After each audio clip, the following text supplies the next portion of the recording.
ikot mo na. Ikot mo kabilaan. Ang ganda. Nasa ibang bansa talaga. Walang view na ganito sa atin. Tapos may windmill na ganyan-ganyan, no? Kabilaan pala yan.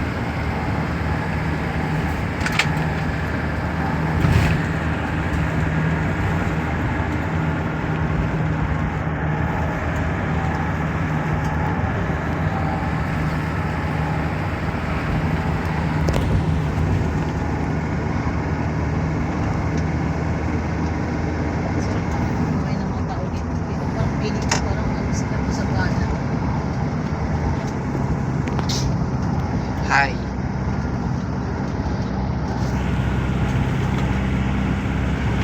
Kaya pala ayaw ni pinili kasi bakod na siya dito pabalik-balik. Nag-travel and tour siya. Nakailang ano no? Hatid-hatid. Nag-tour guide ng mga customer niya pa, no? Oo. Sawa na siya. Sawa na siya rito.